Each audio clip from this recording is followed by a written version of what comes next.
Have you ever heard the saying, "This is how we've always done it"? It's a phrase that can bring comfort, but it can also be a cage. Let me tell you a story about a town called Langbodo, a place that learned this lesson the hard way. Langbodo was nestled between two ancient mountains, Àríkẹ and Àríkẹ.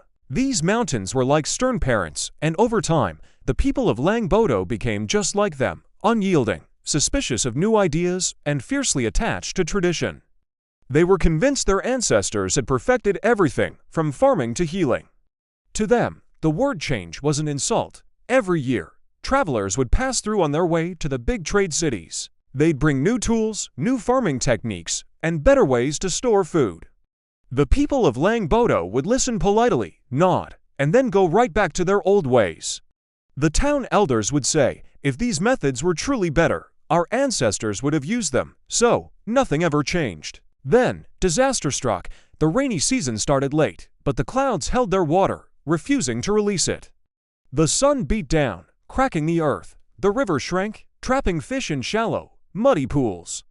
The women walked for miles, searching for water, often returning with empty pots. Hunger began to grip the town.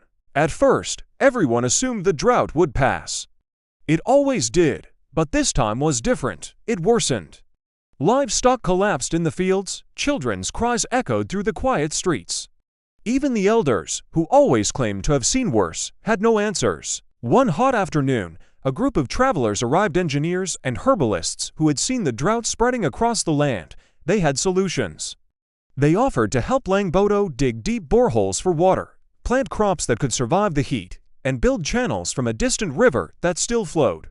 They offered to teach them all of this for free, but the elders refused. "We do not need strangers telling us how to survive on our own land," they declared.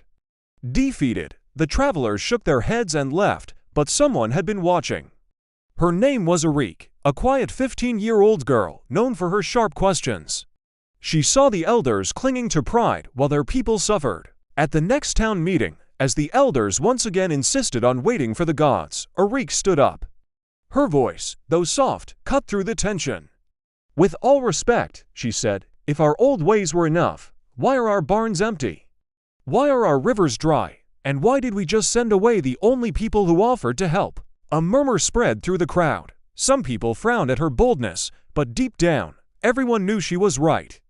After a long, heated debate, the elders finally, reluctantly, agreed. They sent messengers to find the travelers. It took days, but the travelers were found, and they agreed to return. This time, the people of Langbodo didn't just listen, they acted. The outsiders taught them how to dig deep wells. They showed them new ways to plant and conserve every precious drop of water. The young people jumped in eagerly, while the older generation watched, their caution slowly turning into hope. And it worked. Water returned, not from the sky, but from deep within the earth. The new, tougher crops grew where the old ones had withered and died. Slowly but surely, the town began to heal. When the rains finally came the next season, the elders gathered the town. They stood before everyone and admitted what they had resisted for so long. "Tradition sustains us," one of them announced, "but it cannot solve every problem. A closed mind is a closed future." They honored Àríkẹ for her courage, for daring to speak the truth when no one else would. And the people of Langbodo learned a powerful lesson. True wisdom isn't about never changing. It's about knowing when to let go of pride. Sometimes, humility is the greatest strength a community can have. What do you think? Have you ever seen a situation where sticking to the old ways caused more harm than good? Let me know in the comments below. Thanks for watching, and don't forget to subscribe for more stories that make you think.